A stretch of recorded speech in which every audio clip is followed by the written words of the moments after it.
Jacques et Jessica Moretti, les gérants du Constellation, sont désormais tous deux suspectés d'homicide par négligence.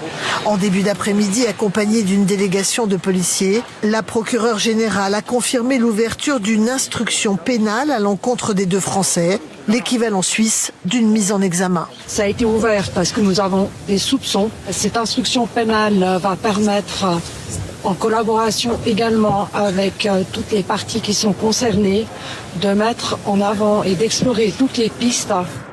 L'enquête s'intéresse notamment aux travaux réalisés par les gérants il y a 10 ans pour transformer le sous-sol du bar en discothèque. Et plus particulièrement à cette mousse installée pour insonoriser les lieux. Ces matériaux étaient-ils aux normes?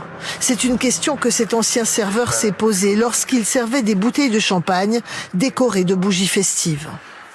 C'est vrai que ça frôlait le plafond, très souvent. Et je me suis déjà même posé la question en disant mais s'il arrive quelque chose, on peut rien faire. Il n'y a pas de sortie de secours, il n'y a pas d'alarme incendie. C'est un coupe-gorge. Les issues de secours sont également dans le collimateur des enquêteurs. Pour un établissement de cette taille, la réglementation suisse impose 2 voies d'évacuation.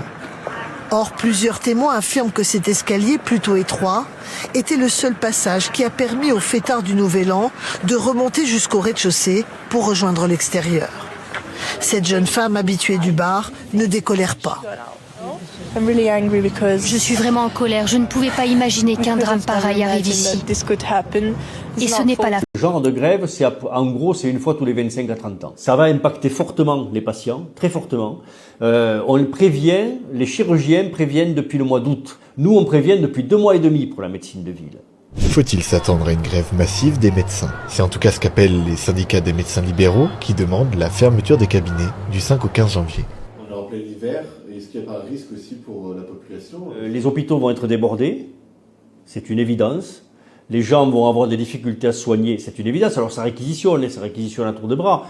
Mais malgré les réquisitions, ça ne fera qu'ajouter les difficultés aux difficultés. Vous savez qu'à Toulouse, 100 000 Toulousains n'ont pas de médecin traitant en temps normal. En temps normal.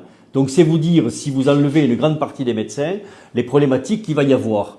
Donc on nous dit toujours, mais vous n'êtes pas les agriculteurs, vous n'êtes pas les camionneurs, vous ne pouvez pas bloquer les routes. Moi, je dis aux politiques, attention, on fait pire, nous on bloque le soin.